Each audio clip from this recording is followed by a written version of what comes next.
السلام عليكم ورحمة الله وبركاته. والحمد لله رب العالمين، والصلاة والسلام على رسول الله سيدنا محمد وعلى آله وصحبه أجمعين.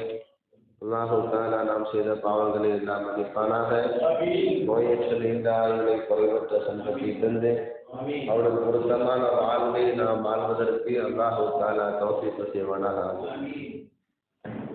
நபிகள் நாயகம் ஸல்லல்லாஹு அலைஹி வஸல்லம் சொன்னார்கள், ஹுதைஃபா என்ற சஹாபிக்கு, யா ஹுதைஃபா, ஹுதைஃபாவே, மன் குதிப லஹு பி ஸதகத்தின் அலா மிஸ்கீனின் யப்தகி பிஹி வஜ்ஹ அல்லாஹ், அல்லாஹ்வுடைய பொருத்தத்தை நாடிய நிலையில ஒரு ஏழை மிஸ்கீனுக்கு தர்மம் செய்துவிட்டு அவ்வாறு தர்மம் செய்த நிலையில யாருடைய இறுதி வாழ்க்கை முடியுமோ, அல்லாஹ்வுடைய பொருத்தத்தை நாடி ஒரு ஏழை மிஸ்கீனுக்கு தர்மம் செய்துவிட்ட நிலையில யாருடைய இறுதி வாழ்வு முடியுமோ, அதுகள உருவாகுன்னா அந்த அடியானை அல்லாஹ் தஆலா மௌத்தான உடனே சொர்க்கத்துக்கு அனுப்பி விடுவார் என்பதாக அல்லாஹ் தஆலா இந்த பெரும் பாக்கியத்தை நமக்கு தருவானாக.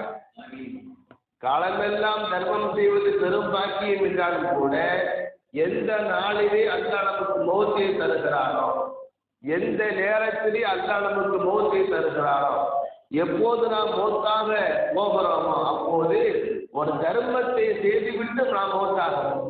நம்முடைய வாழ்க்கையினுடைய கடைசி அமலாக மௌத்துக்கு முன்பும் இறுதியாக நாம் செய்யக்கூடிய ஒரு நல்ல அறமாக, ஒரு நல்ல காரியமாக தர்மம் அமைந்து விடுமானால், தர்மம் செய்தவுடனே இறந்து போகும் மனிதருக்கு அல்லாஹ் தஆலா சொர்க்கத்தை வழங்குகிறார்.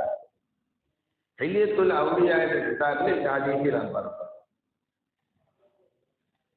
நாயகம் சொன்னார்கள், மீ மூஜிபாத்தில் மக்ஃபிரா இத்ஹாமுல் முஸ்லிமீன், அதாவது அல்லாஹ்வுடைய மன்னிப்பை கட்டாயமாக்கக்கூடிய, அல்லாஹ்வுடைய மன்னிப்பை அவசியமாக ஆக்கக்கூடிய ஒரு காரியமாக இருக்கிறது. இது பசியோடு இருக்கக்கூடிய ஒரு பாதிக்கப்பட்ட ஒரு முஸ்லிமுக்கு உணவு அளிப்பது அல்லாஹ்வுடைய மன்னிப்பை நமக்கு கட்டாயமாக நிச்சயமாக தரக்கூடிய காரியம் என்று சொன்னார்கள் நபிகள் நாயகம் ஸல்லல்லாஹு அலைஹி வஸல்லம்.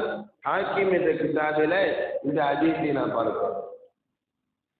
ஒரு முறை பெருமானார் வானவர் கோமான் ஜிப்ரீல் அலைஹிஸ்ஸலாமை சந்தித்த போது ஜிப்ரீல் அலைஹிஸ்ஸலாம் இடத்துல ரசூலுல்லாஹி ஸல்லல்லாஹு அலைஹி வஸல்லம் கேட்டாங்க, லிம இத்தஹதல்லாஹு இப்ராஹீம கலீலா, அல்லாஹ் தஆலா 1.25 லட்சம் நபிமார்களை இந்த உலகத்திற்கு அனுப்பி வைத்தார். ஆனால் தன்னுடைய நண்பர் என்று ஒரே ஒரு நபியை பற்றித்தான் அல்லாஹ் தஆலா குர்ஆன் ஷரீஃபிலே சொன்னார்.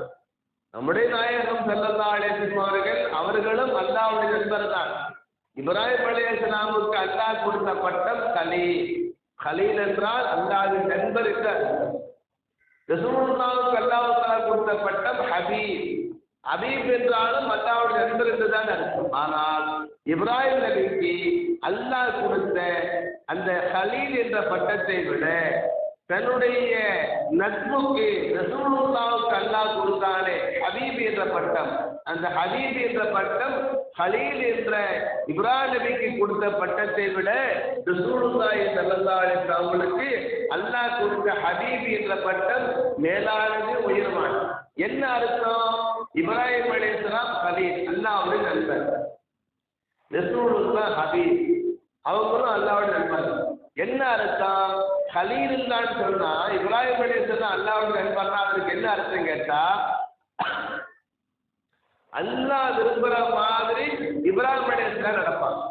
அல்லாஹ் விரும்புற மாதிரி இப்ராஹிம் அலைஹிஸ்ஸலாம் நடப்பாங்க. இதுக்கு பேர் நண்பர். ஹபீபுல்லாஹ் ரசூலுல்லாஹ் அர்த்தம், ரசூலுல்லாஹ் விரும்புற மாதிரி அல்லாஹ் நடப்பாங்க. அல்லாஹ் விரும்புற மாதிரி இப்ராஹிம் அலைஹிஸ்ஸலாம் நடப்பாங்க. அதுக்கு பேரு கலீலுல்லாஹ். ஹபீபுல்லாஹ் என்ன அர்த்தம்? ரசூலுல்லாஹ் விரும்புற மாதிரி அல்லாஹ் நடப்பான். அதுக்கு பேர் தான் ஹபீபுல்லாஹ். கலீலுல்லாஹ் அல்லாஹ்வின் நண்பர் இப்ராஹிம் அலைஹிஸ்ஸலாம். என்ன அர்த்தம்? இப்ராஹிம் அலைஹிஸ்ஸலாத்துக்கு ஏதாச்சும் ஒரு தேவை இருந்தா அவங்க கேட்ட பின்னால்தான் அல்லாஹ் கொடுப்பான். அதுக்கு பேர் கலீலுல்லாஹ். இப்ராஹிம் அலைஹிஸ்ஸலாம் அல்லாஹ்வுடைய நண்பர். ஹபீபுல்லாஹ் என்ன அர்த்தம்? ரசூலுல்லாஹ்வுக்கு ஒரு தேவை இருந்தா ரசூலுல்லாஹ் கேட்கட்டுமே என்று அல்லாஹ் எதிர்பார்க்க மாட்டான். ரசூலுல்லாஹ்வுக்கு ஒரு தேவை இருந்தா அவங்க கேட்கறதுக்கு முன்னால அவங்க தேவையை புரிஞ்சு அல்லாஹ் கொடுக்கணும். கண்டுக்கு தான் வித்தியாசம். ஜிப்ரீல் அலைஹிஸ்ஸலாத்தை ரசூலுல்லாஹ் கேட்டாங்க, ஜிப்ரீலே அல்லாஹ் தஆலா எத்தனையோ நபிமார்கள் உலகத்தில் வாழ்ந்தாலும் கூட இப்ராஹிம் அலைஹிஸ்ஸலாத்தை இப்ராஹிம் நபிக்கு தான் அல்லாஹ் தஆலா குர்ஆன்ல கலீலுல்லாஹ் என்னுடைய நண்பர் என்று அல்லாஹ் தஆலா பட்டம் கொடுத்தான். எதை வச்சு அந்த பட்டத்தை இப்ராஹிம் நபிக்கு அல்லாஹ் கொடுத்தான் என்று ரசூலுல்லாஹ் ஜிப்ரீல் அலைஹிஸ்ஸலாத்தை கேட்ட பொழுது அவங்க சொன்னாங்க, நீ துஆமிஹி துஆம யா முஹம்மத்.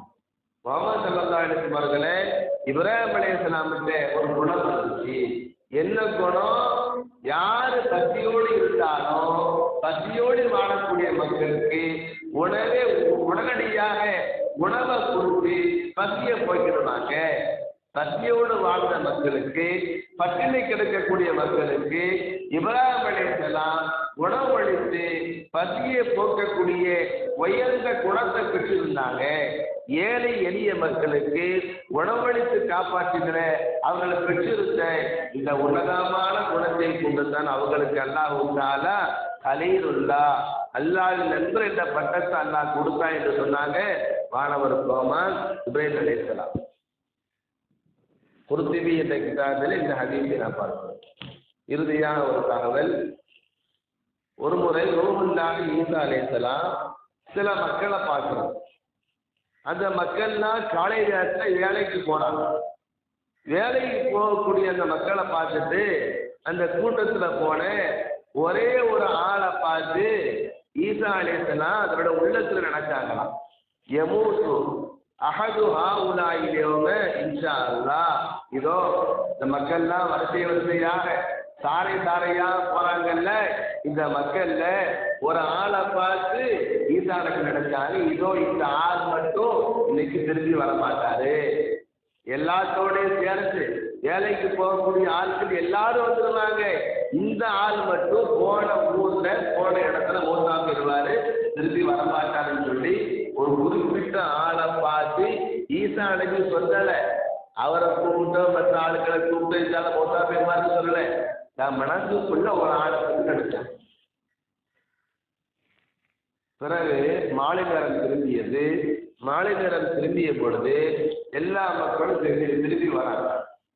ஈசாவை பார்க்கிறான், நம்ம நினைச்சாலும் வராரா வரலையான்னு பார்த்துட்டே இருக்காரு.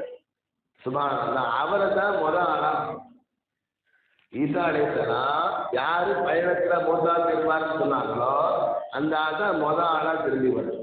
அல்லாஹ் தஆலா பயணத்துக்கு போன எல்லா மக்களும் சொந்த ஊருக்கு ஆரோக்கியமா ஆபியத்தா திரும்பி வர அல்லாஹ் தஆலா தௌஃபீக் செய்வாங்க. போன இடத்துல வந்த இடத்துல மூத்தா போயிடாம அல்லாஹ் தஆலா பாதுகாப்பாங்க. அப்ப அந்த ஆள் தான் முதல் ஆளா திரும்பி வர. ஈசா நபிக்கு ஆச்சரியம் தாங்கலை. நாம எதை பார்த்து சொன்னோம்? அவர் தலைவிதியை பார்த்து தான் நாம சொன்னோம். அவர் தலைவிதி அப்படித்தான் இருக்குது. இந்த ஆள் இன்னைக்கு போவான், போன ஊர்ல மூத்தா போயிருவான், திரும்பி வரமாட்டான், அப்படித்தான் விதி இருக்குது. விதியை பார்த்து தான் நாம சொன்னோம். இந்த ஆள் எப்படி வந்தான்? அந்த ஆளை கூப்பிட்டாங்க. கூப்பிட்டு அந்த ஆளு காட்டுக்கு போய் விறகுகளை சேகரித்து அதை மூட்டையா கட்டி கொண்டு வர சொன்னாங்க. உன்னுடைய விறகு மூட்டையை அவிழ்த்து காட்டி என்று ஈசா நபி சொன்னாங்க. இந்த ஆளு விறகு மூட்டையை அவிழ்த்து காட்டினார். அந்த விறகு மூட்டைக்குள்ள என்ன இருந்துச்சுங்க? கருணாக பாம்பு இருந்துச்சு. கருணாக பாம்பு விறகு மூட்டைக்குள்ள இருந்துச்சு. சொல்லுவாங்கல்ல, குப்பையா கிடந்தா பாம்பு கிடக்கும், கட்டையா கிடந்தா பாம்பு கிடக்குன்னு சொல்லுவாங்கல்ல. அதுக்கு உதாரணம், அவர் காட்டுல போய் பொறுக்கிட்டு வராரு, உள்ள என்ன கிடக்குதுங்க? பாம்பு கிடக்குது. உடனே அந்த பாம்பை பார்த்தா அந்த ஆளை கொட்ட முடியாத அளவுக்கு அந்த பாம்புக்கு கடிவாளம் போடப்பட்ட, பாம்பால கொட்ட முடியல, வாயை பழக்க முடியல. உடனே கேட்டாங்க, யாரு? ஈசா அலைஹிஸ்ஸலாம் அந்த பாம்பிட்ட கேட்டாங்க, அல்லாஹ் தாலா இந்த ஆளை கொட்டுறதுக்கு தானே உன்னை அனுப்புனா, ஏன் கொண்டடங்க? அப்போ அந்த பாம்பு சொல்லிச்சு, நான் கொட்டத்தான் போனேன், ஒரு மலக்கு வந்து எனக்கு கடிவாளம் போட்டுட்டாரு. ஒரு மலக்கு வந்து எனக்கு கடிவாளம் போட்டுட்டாரு.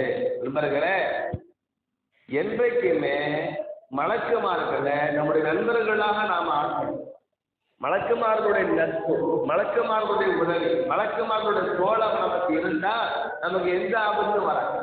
மலக்குமார்களுடைய தோழமையோ மலக்குமார்களுடைய உதவி நமக்கு வேணும்னு சொன்னா அவன் பாவம் செய்யாம நல்ல அமல்களை செய்யணும், நறுமணத்தோட வாழணும், பொய் பேசாம வாழணும். அதே சரீரத்தில் வருது, ஒரு ஆளு ஒரு பொய் சொன்னான்னு சொன்னா அவன் கூட இருக்கக்கூடிய மலக்கு ஒரு மைல் தூரம் போயிடுவான். ஒரு பொய் சொன்னா மலக்கு எங்க போறாரு, நம்மளை விட்டு ஒரு மைல் தூரம் போறாரு. சில பேர் சொல்ற பொய்க்கெல்லாம் மலைக்கு எங்கே வெளிநாட்டுக்கு போயிடும். இவன் சொல்ற பொய்யும் மலைக்கு எங்க போயிடுவாங்க, வெளிநாட்டுக்கு போயிடும். அவ்வளோ பொய் சொல்றாங்க. அப்போ நண்பர்களை, அந்த பாம்பு சொல்லுச்சு, மலக்க வந்தாரு, கடிவாளம் போட்டுட்டாரு, என்னால கொட்ட முடியல. உடனே ஈசா அலைஹிஸ்ஸலாம் அந்த ஆள்கிட்ட கேட்டாங்க, என்னப்பா அல்லாஹ் அவனுக்கு எவ்வளோ பெரிய உதவி செஞ்சிருக்காப்பா, இன்னைக்கு வந்து அல்லாஹ் அவனை காப்பாற்றிருக்கிறான். நான் அமில் தல்லியவன், நீ போன இடத்துல என்னப்பா காரியம் செஞ்ச, ஏதாச்சும் புண்ணியம் செஞ்சியாப்பா, ஏதாச்சும் அமல் செஞ்சியாப்பா என்று ஈசா நபி அந்த ஆள்கிட்ட கேட்டார். அந்த ஆள் பார்த்துட்டு, இல்லைங்க நான் ஒன்றும் செய்யலைங்க, ஒரு அமலும் செய்யலைங்க என்று அந்த ஆள் சொன்னான். இல்லைப்பா, நல்ல யோசனை பண்ணி பாருப்பா என்று ஈசா நபி சொன்னார்.